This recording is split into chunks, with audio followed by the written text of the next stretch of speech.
Hi, everybody. It's Moose here for Balls and All, and with me is Wayne. Hi, Wayne. I'm doing very well. How you doing, Moose? Peachy, as you always say, and James. I'm doing fantastic, Moose. Really. Now, we're going to bring you a show tonight. It's all about a special show that we'd like to present to you, and very inspirational. It's really about one man and his dreams. Of course, his wife and family and friends around him helping him. You got to follow your dreams. Sounds like a CD I once threw away. Yeah. CDs, aren't they? You can use them for drink holders. You are pay, okay? Okay, your check will Now, Wayne, tell us about the show that everyone's just about to see.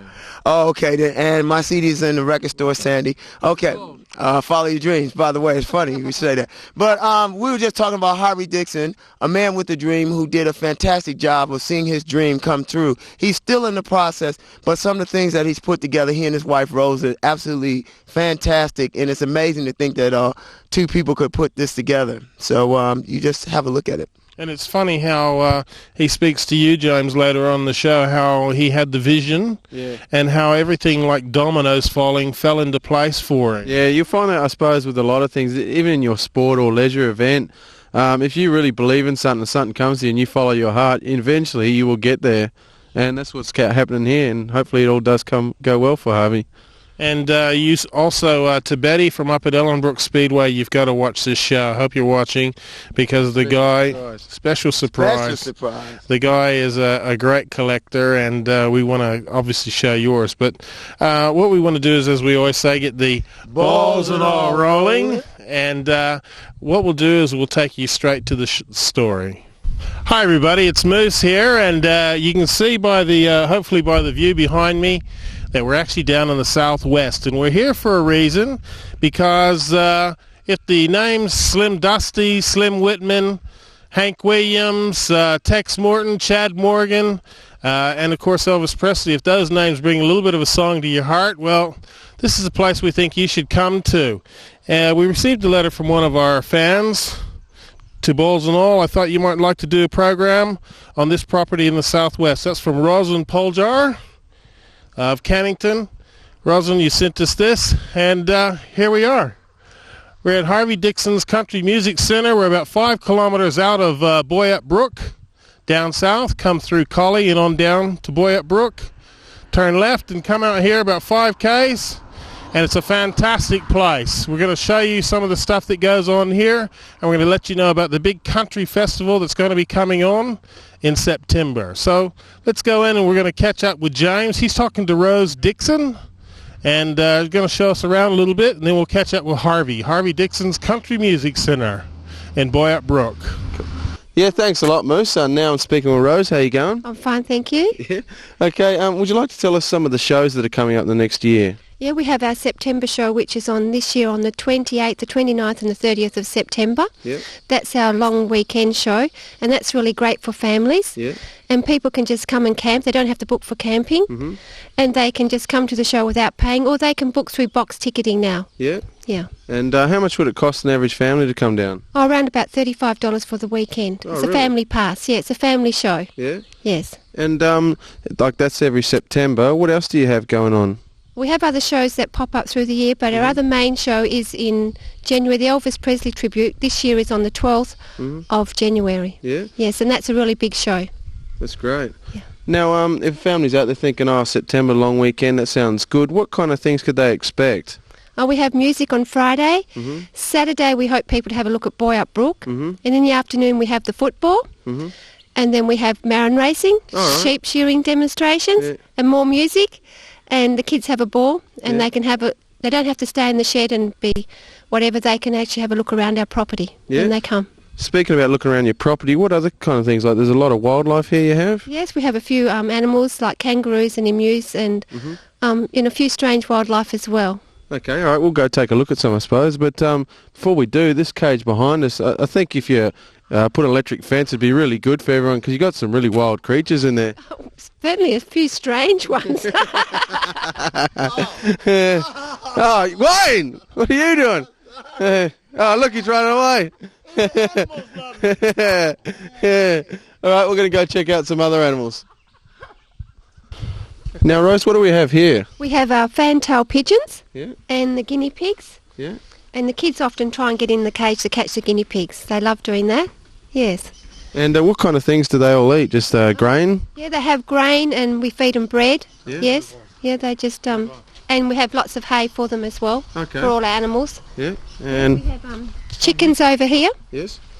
And what do we got here? We have our ostrich, and we have Rocky, who is a pet sheep, but he's decided to stay down the paddock this morning. He doesn't want to visit us. Yeah. And we have our friendly goat. Yeah. And you have Cass there? And Cassie's our dog, which is she's absolutely beautiful. Yeah.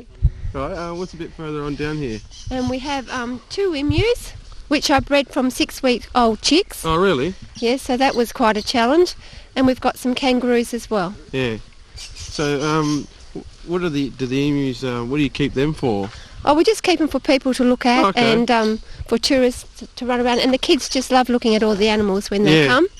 Well, a lot of people have never seen it's been years since I've seen an emu or an ostrich. A lot of people just don't ever get to see it, I suppose, in the city. So how old are these ones? Oh, they're a couple of years old now. I can't remember. Time goes so quick. Yeah. But they really are quite friendly. But if people have got earrings or rings on, they love to try and peck them off. Oh, really? They like things that are shiny. Yeah. Yes. And what kind of things do they like to eat, like fruit and stuff? Or? They like bread, fruit, and mostly grain. Oh, right. Yeah, they're a grain-eating bird. Yeah. Yeah, and the kangaroos like to eat bread and fruit bread and grain as well, and hay. Yeah.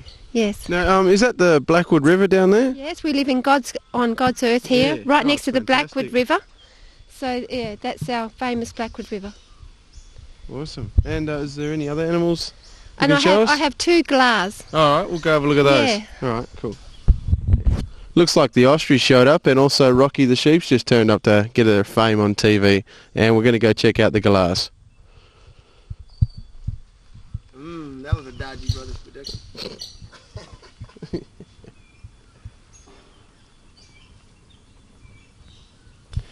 So this is a pair of glass? Yeah, we have a few around here, but these are the feathered ones. Yeah. And this is George and Charlie, and they're just wonderful. Charlie doesn't talk too much, but George likes to have a dance and, have a chat. Want to dance for everyone on TV? Come, dance, dance. No? You don't want to dance today? I think he's a bit camera shy. I think so. He usually shows off. Yeah. Where did you get them from? A friend gave me this one, and some people from the Caravan Club gave me Charlie. Yeah. Yes. Are they both from the wild, or is one like bred in captivity? Yeah, no, George is bred in captivity, and I think Charlie came from the wild, and they're a different size. Yeah. Yeah, they look great. Yeah, no, that's awesome. We're going to be crossing over to Harvey and Wayne in just a minute, but make sure the big weekend in September, come down, get your tickets either through Box or come down and just pay here. And you'd like to say something about the bus? Yes, we'd like some bus companies to start bringing their coaches through. Boyatbrook has a lot to see. We have Roo Gully. Sandy Chambers is one of the most famous sculptures in Western Australia, and there's lots to see in Boyatbrook, so we'd like all bus companies to start bringing buses to Boyatbrook. No worries. Thanks a lot for having us here anyway. Oh, it's been great. Thank you.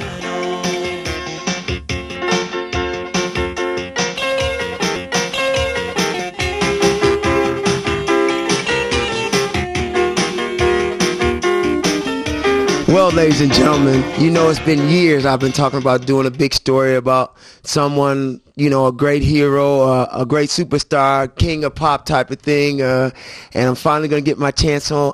Like Big Kev, I'm a little bit excited. I must say that you're going to step back in time when we open these doors, and if you're not excited, if you're not a fan of this type of music and going back this far, I don't know. Anybody from our vintage era would definitely be pleased. This room is a very secret room of Harvey Dickson. And this is his music center. He started it, and he's been going and collecting since the age of 14. So let's go in here and have a look.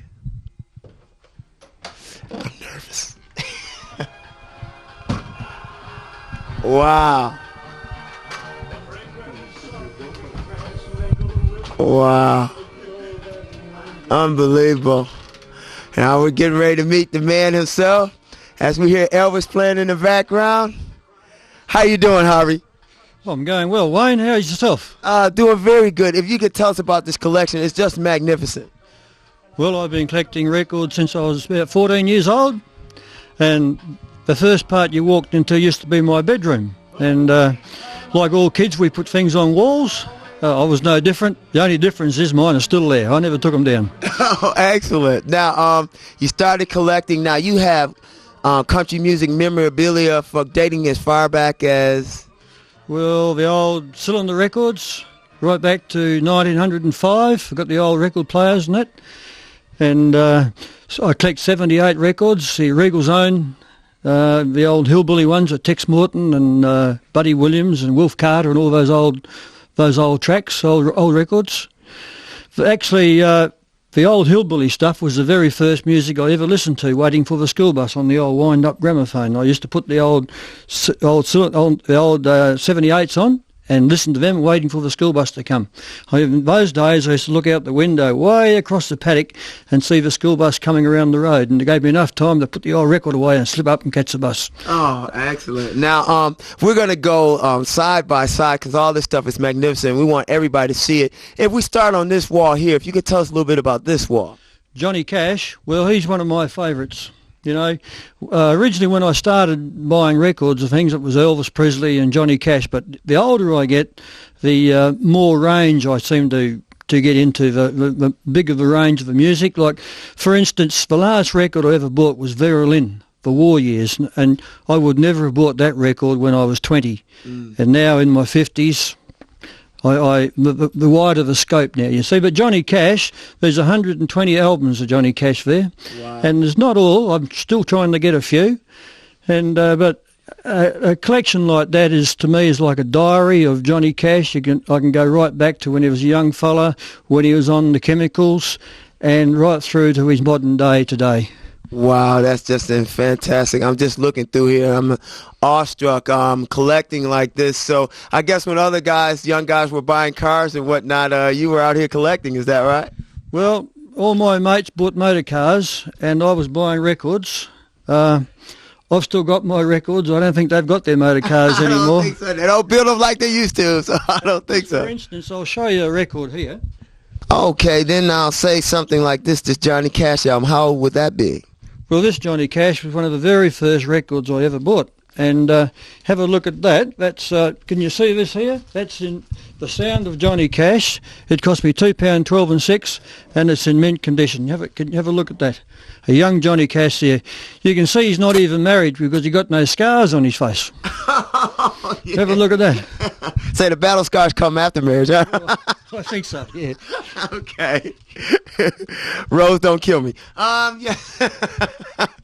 As we move along, yeah, this is just tremendous. I mean, you got some of everything here. You got old records. I mean, you've even got some records from, say, jukeboxes. Some of the material here is just unbelievable. Well, I tried to get a bit of everything. You know, I've got Spike Jones to the Beatles. You name it, I've just about got something of everybody. So if someone comes in and says, I bet you haven't got any of Al Johnson, I can play an Al Johnson record and that sort of thing, you know. Music is something that you can share with most people, you know, and in my opinion, if someone doesn't like music, they've missed out on something. Exactly. Now let's go over here and see what we got over here as we're traveling along the musical journey back in time. Just looking over here, some of the material over here, anything that stands out in your mind? Well, all these things have been, I put them up here years and years ago. There's photos of Johnny Cash. Look, where's there a young Johnny Cash? See this here? Have a look at that for a young Johnny Cash. Wow. And here's some photos here when I was younger, back in the 70s at the Bridgetown Rodeo. There like that. These are tickets of Charlie Pride, Chad Morgan, Johnny Cash Show, 1973. I've kept all those tickets, Charlie Pride and things. And not only that, people give me a lot of things too, you know. I have people come in here and say, we're off to Memphis and we're going to go to Elvis at Gracelands. Would you like me to get something? And I say, well, I don't know. You just bring me back. And one bloke brought me back this Elvis Presley Boulevard sign, you see. Wow. And things like that. People do give you a lot of things, you know.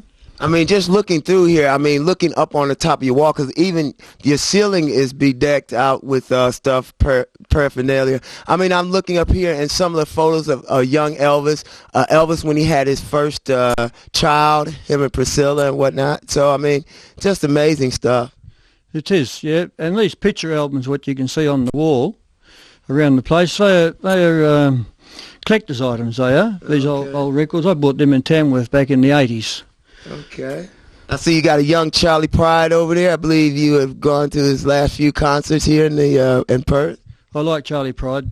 Yeah, one of his last concerts I seen was he did sort of a comical skint in it, and it was marvellous. I thought, he put a bit of a humour into his concerts. Yeah, really good. Excellent. Okay, now we're going through. We're looking at this. I see you got the old record player happening. Just get behind there and do your thing.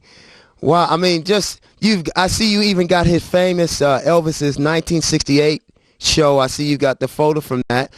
Just before that particular show, I know he panicked. He didn't want to actually do the show because he hadn't performed live in about 10 years. And then he did the show, and he was back bigger than ever. That was called his comeback special. And I was in Mount Isa when that was came out in 1968. And I bought the record and I sent it back here. And I seen it on the TV, the actual concert, and it was really magic, after all those years of absence on the big screen of Elvis. And I have a video of the 68 special, but the rehearsal of the show, and that's better. I enjoy the rehearsal better than the actual show when he did it just to a few people around his audience. Wow, because you can see the work that went into it. It was really good, yeah, no doubt about that. Okay, now we can go over here, I guess, and see what's happening in your first bid room here. We're going to go way back. Some of the artists, I think you have a couple of local Australian artists, and we've got all kinds of things happening here. We've got T-shirts and what have you. All kinds of things happening. Got the old Elvis T-shirts, and wow, just tremendous stuff here. I mean, a person could just go crazy here looking through all this great material. Well, you see this gold shirt, I had that made when I was about 20 years old. And back in those days, we all wanted to be like Elvis, We had Elvis Presley haircuts, and I had this gold shirt made with 14 gold buttons on it. And I got a photo of this shirt, wearing the shirt in front of the window there when I was 20 years old. And that's 34 years ago. Wow. And you see the old room hasn't changed much in those days, this part here. So originally this was my bedroom, and we took the bed out and put a record rack in and knocked the wardrobe came out and put a record rack in. And about 30 years ago we got a chainsaw and cut a hole in the wall here. There used to be a big fireplace here, and we extended the room out to where it is out there now. We just ran out of room, that's all, Wow, I see you've got Elvis in Hawaii. Now, what year was that taken, that photo? Oh, I can't remember what year that was. That would have been, early 70s? 70s, yeah. Around 72 or what have you? Yeah, in the 70s, yeah. Early 70s. You ain't nothing but a hound dog. All right, I had to do that personal thing. I see over here you even got another big photo. I didn't even see this one before. Wow, that's huge.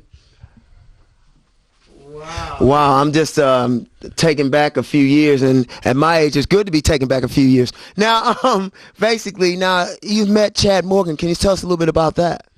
Oh, Chad, yeah, well, the first time I met Chad was on the Wreck and Fell tour back in 1967. And Kevin Bloody Wilson, as we know him today, he was travelling around there as well. He was Brian Dennis those days. And old Chad, we got talking to him and went to all these different shows, and he gave us free tickets to all these other shows, and he was heading off to Kalgoorlie, and he said, on the way back, well, come and stay with you for a few days. And actually old Chad came here and stayed here for 4 days, and I had a big long lounge there, and he slept in here, old Chad. And here's some of his records here. This is one of the very early records I bought of Chad Morgan. It's Here I Am. Can you see that? Yeah. That's 1969, I think I bought that record. Yeah, 1969. So that's going back a few years, eh? Oh, he's a great bloke and a photographic memory, old Chad. and I have a lot of respect and time for him. He's a good fellow, yeah. Excellent, yeah, and a lot of dentists would have loved to do some work with him as well. Also, too, I believe the guitar we were talking about. You have a famous guitar here. This guitar. Now, I had a phone call from Albany, and a bloke rang up and said, "I have an original Tex Morton guitar," and I'll just pick it up for a minute. And this is an original Tex Morton guitar, and this bloke rang up from Albany and said to me, "Would you like it? Would you like it?" And I said, "My very word." He said, "I rang up Tamworth, and but he said they had 4 over there. They didn't need another one." So I rang my mate up, Johnny Myers, down at Albany, and I said, "You go around and buy that guitar off this bloke and ring me back when you got it." And within about an hour and a half, he rang back, and he said, "I bought that guitar for $200. And in here it says Tex Morton original guitar, £100, and that's something well worth having, that old guitar of Texas. I don't know if he played it himself, but he made a few of these sort of little guitars, and it's original Tex Morton guitar for £100. Wow, that's fantastic. Now, along with this is just the tip of the iceberg of some of the stuff we're going to see here today. Also, too, make sure you stay tuned because we're getting ready to show you our version of the West Australian Grand Ole Opry. So stay tuned. Well, ladies and gentlemen, before I hang myself completely out, I just want you to know that even in the toilet room, even in the throne room, Elvis is still the king. I'll see you in a bit.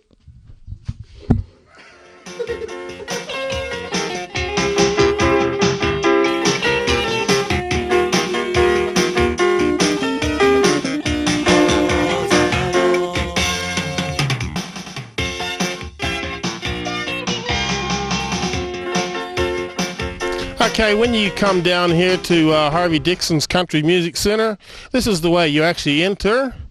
And as you first come in off on the left here is the rules, telling you basically come in and don't muck around too much, but have a good time.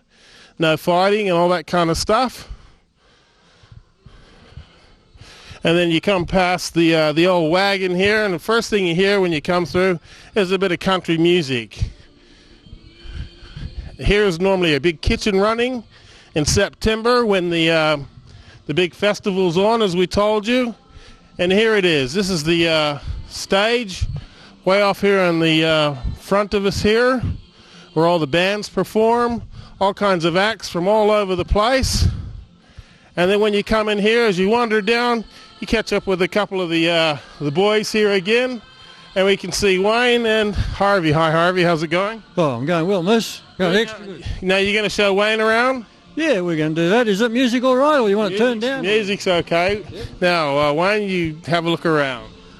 I'm going to have a look around. I'm excited. I'm like Big Kev. Now, Harvey, if you could just tell us a little bit about this Shrine of Beauty. Well, years ago, we used to do country music in the garden. And the last show we held in the garden, there was 300 people turned up. And 300 people in your garden, what would you do?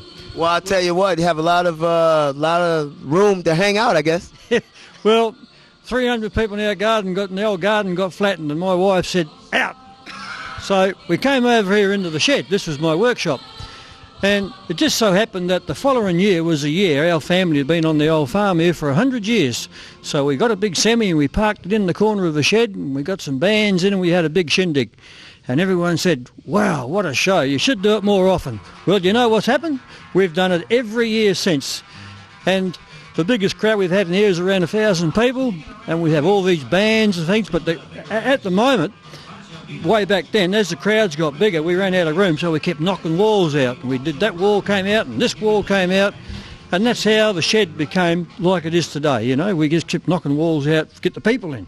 Excellent. This is like the mecca now for WA country music. Can you tell us a little bit about some of the major acts that have been through here, along with some of the local talent?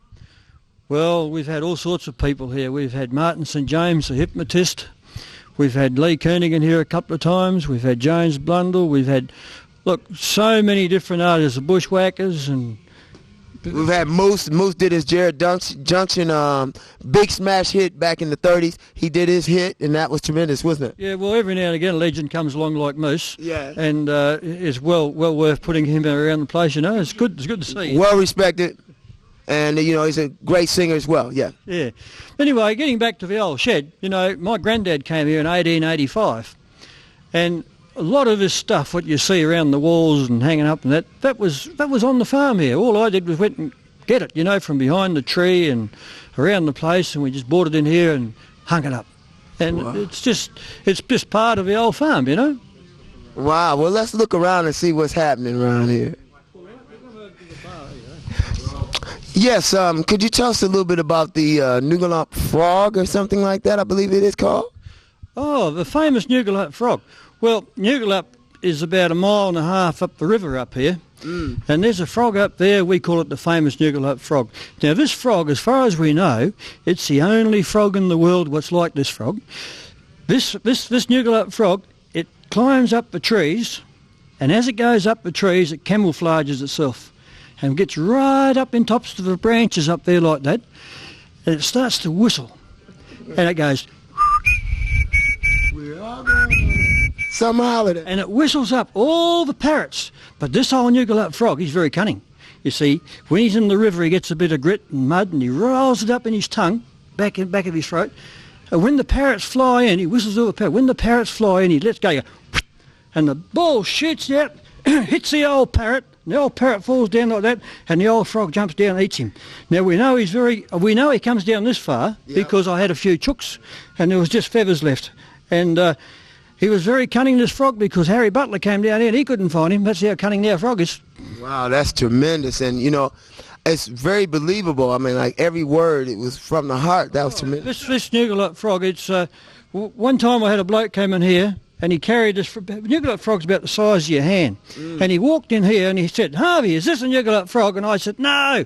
And he chucked it in this fire here. Well, after about 3 minutes, the frog jumped out and landed in a plastic rubbish bin, melted the rubbish bin. It had its footprint stuck in there for years, and it hopped out and went out the door there and never came back. And we had some people here cleaning up, and they seen this old rubbish bin with a big bend and things in it, and they thought it was buggered, and they chucked it out. And I lost all my proof to say that there was really the Nugalump frog had jumped out of a fire and landed in this rubbish bin. Wow, that's great. Now, as we move along here, yeah, well, we won't have a bar of it, but today we will. Yeah. Now, you see this nice bar? Now, this... I don't know, about 60 years ago there used to be a mill out here, Douse Mill, and this mill went through all this country, and they cut down all these big jarrows and they cut them into 8-foot lengths for sleepers, and it was called a sleeper mill, right? Now out of that big stump what they cut down here grew 3 suckers, and about, 10 years ago I went and got these suckers and cut them down, and I made this bar out of them. And you see this is a full length pole here, and this is young timber. See how nice and red it is? And that's a young timber from a tree. And if you get down there and have a look at that old wood down there, that's the same wood, but you can't, doesn't matter what you do to that wood, you can't bring it up nice and red because it's old timber. Wow. Yeah, speaking of wood, we've got a couple of people, a couple of camera people that want to, use their wood as much as possible so they can agree with you. Yeah, but that doesn't matter what you do with this timber, you can't bring it up like the bar because that's young timber and this is old timber. Wow. Now you see these old record players here? These record players have been through the family here for years and years. And we start off down here with the old cylinder record, that's 1905, and we go to 1930, in the 30s again, then around about the 40s, 50s, 60s, 70s, 80s, and the one I got playing there is the 90s. And it goes from the old stuff right through to the plastic, gone through the wood, then to the plastic. What a tremendous collection. Once again, Elvis, Charlie Pride, Oh yeah, and these old records what are hanging up there, they're the old original hillbilly records. And on them was Slim Dusty, Buddy Williams, Wolf Carter, and all those old Cowboys, hillbilly blokes. They recorded on the Regal's own 78s. Wow, so we're moving along. We want to get through all this, and okay. And as we move along here, what do we got? Righto. Well, in September we hold our big show here, every year, a long weekend in September, the Queen's birthday, and we have 5 or 6 bands, 100 artists or so. And during the night, we do a bit of sheep shearing for the city people. See, and all we got to do is get somebody to start, and in the audience is always someone who wants to shear. So we never have to worry about shearers. They get up there, and the fellas like to get the girls out of the crowd. You see, funny that. And they get these girls out with low cut fronts, and they get them up there onto the shearing board, and they stand over them like this. You see, and they put the handpiece in the girl's hand. And they keep pushing them over like this, and everyone's clapping. They think that she's doing a wonderful job, and everything falls out. Marvellous. They all cheering and carrying on, yeah. Okay, we're moving right along. Now, this is the stage, right? Now, all these old face cuts, I got them from the mill, about 40 mile out, Charrett Mill, and they're getting very hard to get now because they're not cutting much jarrah these days. And if you look at that beautiful wood, it's the prettiest part of your tree. All these old face cuts, because if you take a 6B2 or a 4B1, they all look the same. A face cut, everyone's different. Everyone, you never get 2 face cuts the same. Wow. And if you keep the sun off them, they'll always keep those beautiful colours. Now, do we have anything in the back here you want to look at? Yeah. We'll go backstage and just have a bit of a look back there. Come okay. We're having a cut? Yeah, he's just cruising. Yeah. Have a bit of a shot here. Yeah. I think they're still going. So they didn't yell cut, so I think they're still going. Wow. We've got old John Wayne here. Yeah, well, this is the office because we got to have an office to keep people from getting backstage. Otherwise, you have more people backstage than you do out in the audience. So Richard, my friend, he's my music director. He wanted this little office. I built this office for him, and as you can see again, it's made out of his old face cuts, and he's put all his little knickknacks around the place. And I want to take you from here into through here, have a look at the change room, then we go back, then we go on stage. Okay. This is just magnificent. Okay. Now, this is just a little change room. There was a bloke out of town out at mine up, he was pulling down an old shearing shed, and I asked him could I have all the old boards. So you see these old boards here, they're just old rails out of his sheep yards, and I brought them here and lined them, and that's all you need, you know. Just line the old boards for a bit of lining. So if people want to, if they're backstage, want to check themselves, make sure they're organized and what have you, this is what they do. Yes, all the mirrors are all set up. You can stand in a certain position and you can see all around. Your shirt's hanging out or whatever. Then we go from here, we go through here into the green room. Hopefully we'll knock over a few cameramen. We'll see how we go. Right. This is the green room here. I built this especially for the artist. They come in here, they relax, tune their guitars, go through their lines with the different singers, lay down like Moose over there. Hopefully we don't break any springs. Is Moose one of the artists? Yeah, you bet. Yeah. How strong is that couch? Yeah, and all these little things around the place. So different trophies that we give people. My daughter's won a few, and a lady there wrote a little poem about Harvey Dickson, so that's up there. And this is a little room, my favourite room actually. I like to come over here as well. Well, let's talk about little things like, let's see this young man, let's say, how you doing, Moose? Let's see a young man, say from the beginning, let's see a young Harvey Dickson there. Can we get a good photo of that? That's young Harvey. Then we got Harvey moving on, age 20. He's got that 1 for the money, 2 for the show look, you know what I mean?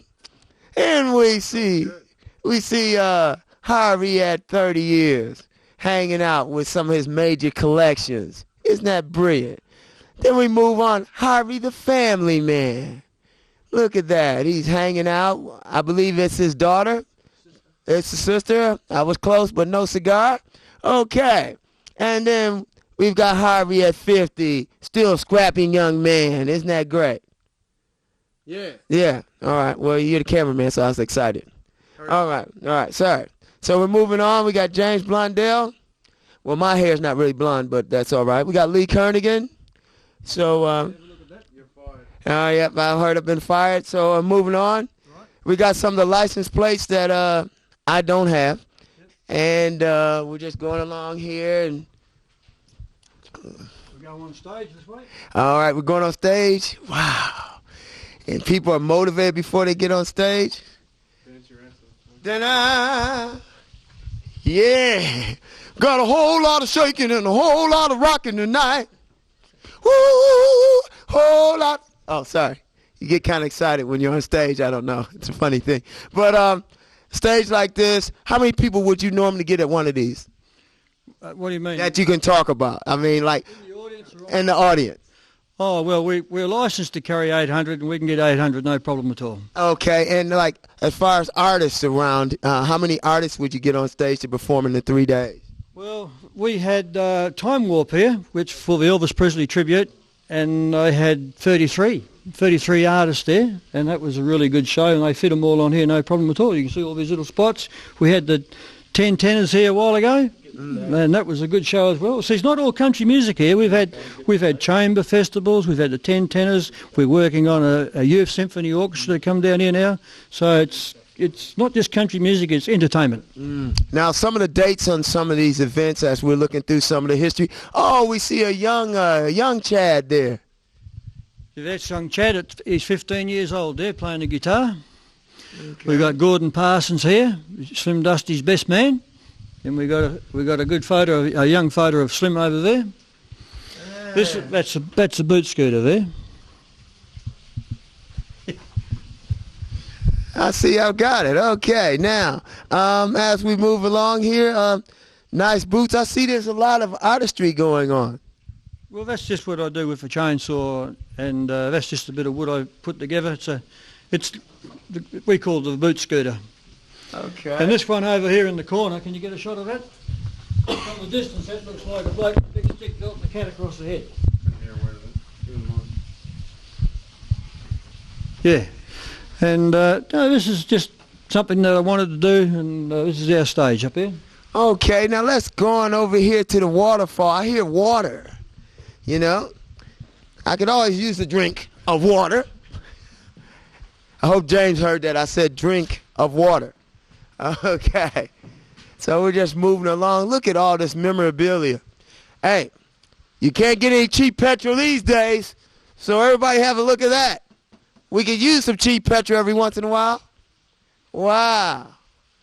This is flashing back. Gee whiz.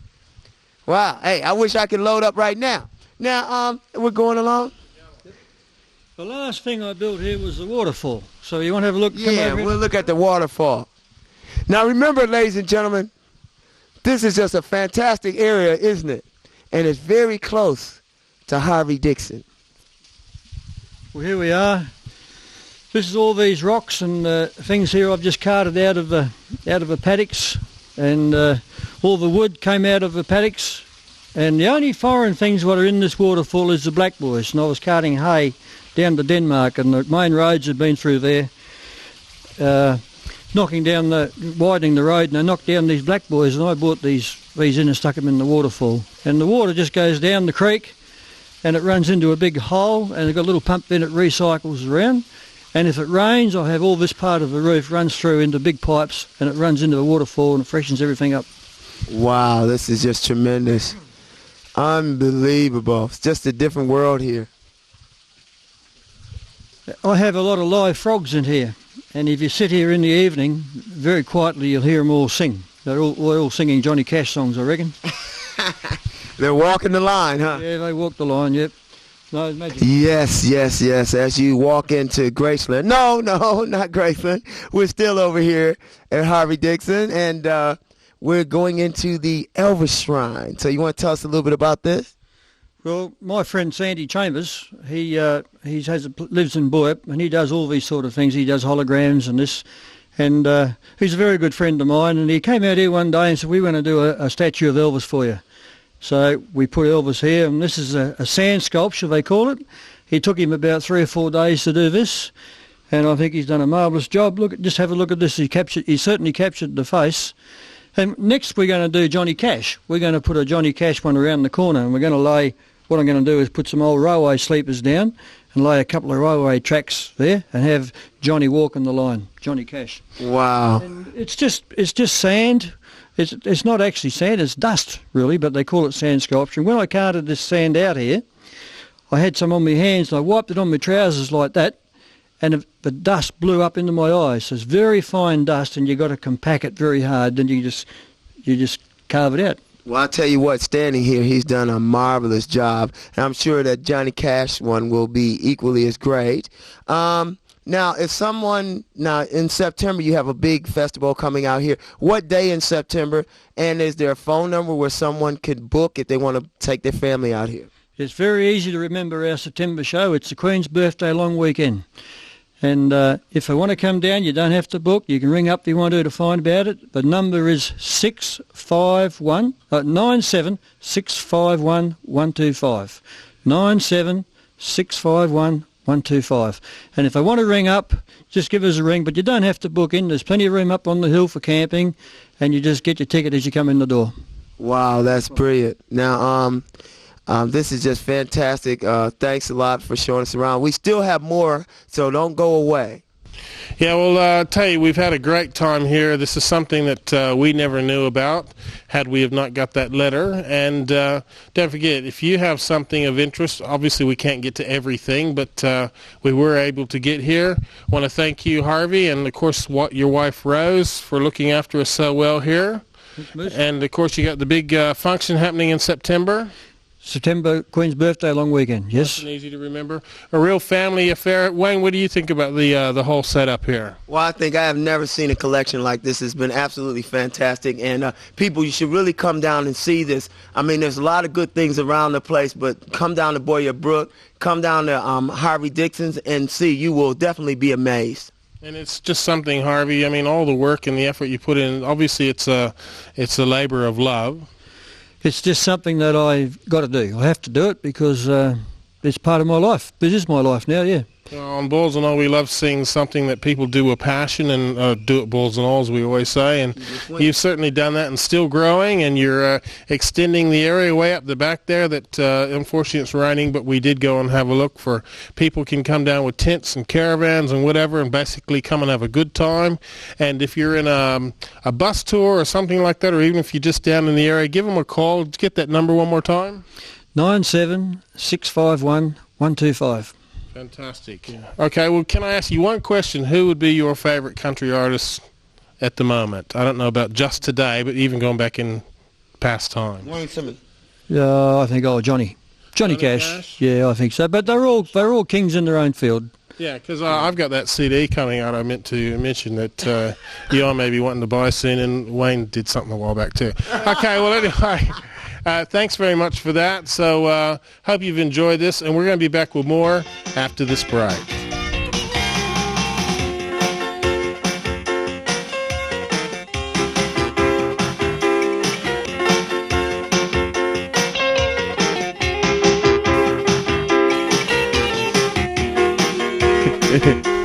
Welcome back from the break, everybody. Harvey, how you going, mate? Good, mate.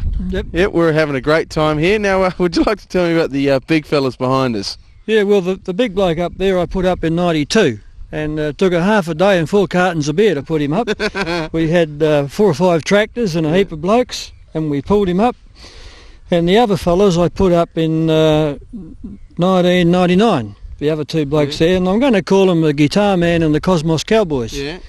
And we're going to have a band under them, so when the rodeo's finished, the bands will play there. Oh, that'll look really cool. Yeah, and the torch, you've got a stump upside down over there, the thing on top, that's the torch of peace. The torch of peace. And that's for everybody. The happy torch. Yeah, well, it's a bit like the Olympic torch, you know, when that's the idea, everybody to gather in peace, and when they come here, they come to listen to music, rodeos, or whatever we're doing, in peace and harmony, and that's the torch of peace. Now, the big fellas, do you construct them all on the floor, then lift them up with a crane, or is it pretty much as you go? No, I lay them out. I've got to go and find them first. If you go looking for them, they're very hard to find. You just stumble across them, and I lay them out on the ground and put them together and lift them up. And I have a friend of mine, Russell Miller. He comes in, he made all the guitars and the banjos and that. And the banjo girl, that's on the end there, she's playing the banjo over her head. Yeah, Harvey, what was the idea behind all this here? Well, originally, it was back when I was in my 20s, I had this vision. And the The vision was there was a giant rodeo going in the middle of an orchard. And back then the old orchard was planted in, I don't know, 1916 or something like that, and it was getting pretty buggered. And this rodeo was in the middle of the orchard, and I could hear the compares calling out the buck jumpers and the cowboys, and there was people everywhere. And there was country music. There was music floating across the rodeo, and I can still recall the name of the song. It was Johnny Cash Was a Hero, and it was sung in a male's voice. And there was silver jets flying overhead, and there was people everywhere, and it was in the middle of an orchard. You know, and that was when I was in my 20s. I couldn't tell you if I was 21 or 22 or 24. It was back then. And about 10 years later, the old orchard was had it, and I said to Rosie, we knocked the orchard out, so we got the orchard out of the way. Then down the track, the bloke owed me some money, and we got a dozer in here, and we pushed a big hole out, and from then on, things just happened. I started carting rocks in, building this, building that, and when I look back on it today, it's all coming together like a jigsaw puzzle, exactly as my vision was. And the funny thing about it, we're dead centre in the middle of an orchard. There was 35 acres of orchard here, and if you go right through here, where the rodeo, what I'm building, is dead centre of the orchard. And that's one of the most amazing things, to think that I had seen this when I was in my 20s, and now I'm 54, and it's still coming together. I thought it would have been quicker, but visions are things that you're meant to go with, and when they're given to you for a reason. They're given to you for a reason. And one of the greatest things I find, that I like to work with nature. You know, I'm one of the few people that I know, I've had a lot of people come through here, who can actually communicate with nature. I talk to, it might sound funny, but I get up here and I talk to the logs and things, and I talk to and I can show you in the evening. I can show you horses and blokes riding horses in the shapes of the trees and things like that. And to me, that's nature talking back to me. And I get these messages through the mind, give me ideas of this and that. And I don't get ideas of my rodeo if I'm down the house. I've got to be up here, tuning into nature, thinking about these things, and it's a marvellous feeling to get these things, and it all comes through meditation, you might call it, or just sitting down, relaxing, and just communicating with what you're doing in thoughts and things like that. And I find it's peace, harmony, and that sort of thing, and that's the way I build all this, you know. And I think it's all coming together. That's awesome. Now things like the logs and that for the big rodeo over here, if you want to come over and have a look, Tony, it's almost there right now. Where did you get all the materials from? Well, fella up the road here, Mick Catalano, he was working at Worsley, and somewhere down the track he got to hear that I was building a rodeo, and he called in here one day and he said, you want some poles for your rodeo? And I said, oh, it'd be marvellous. So he said, I'll pick you up at 6 o'clock in the morning. So I rang a friend of mine, Frank Chapman. He picked us up here, took us to Worsley, and he said, see all this here? He said, that's all yours. And there was 100 acres there. They were building a big dam, and we cut for 2 weeks, and we carted for 2 weeks. No, we cut for 2 weeks and carted for a week. It was 20 truckloads and 1 semi-load. And the longest rails in this yard now is 40 feet long. And all this was given to me. And you see all these logs around the place? People just ring me up and say, you want some logs for your complex? And I just go and get them. There's all these things that have been given to me, you know, and that's a vision. That's going with what you call the way you're supposed to go, you know, go with it. Direction. And if you're going with your visions and things like that, and things go wrong, don't go that way. Go the other way. Go. Take another path. Yeah, go with your heart, because your heart has no conscience, you know. Your brain will tell you anything at all. Go with your heart, go the way you feel good, and you can't go wrong. No, it's great advice, and it's so true as well. Also things like the gates and that, you made them yourself? No, funny thing about that, talking about things what happened again. The way it follows? Yeah, the way things follow through. John Patterson from Bridgetown. I didn't know him. He'd been coming here for about 4 years, and I had a heap of pipes outside my shed one day, and he came down there and he said, "What are you going to do with those pipes?" I said, "Those pipes are for my gates." Mm-hmm. He said, "What are you doing tomorrow?" I said, "I'm getting ready for my September show." And he said, "That's been my business. I've made gates for 30 years. I've sold gates for aspirins all over Western Australia." Anyway, he kept leaving messages on the answer machine. He wanted to come and do some gates for me. Mm-hmm. So one day he came over here. We come up here and measured all these gates. He bent 17 gates for me one day, and that kept me going for a whole week welding. And now he's been here. He's turned into a very, very good friend of mine, John. Yeah. And he's come and bent all these gates. There's about 100. There's about 98 gates. He's bent all the chutes, and I've done the welding. And together we've put all these. And it hadn't have been for John, I might never have got around to doing these gates. And I certainly wouldn't have done them. I certainly wouldn't have done as good a job without him.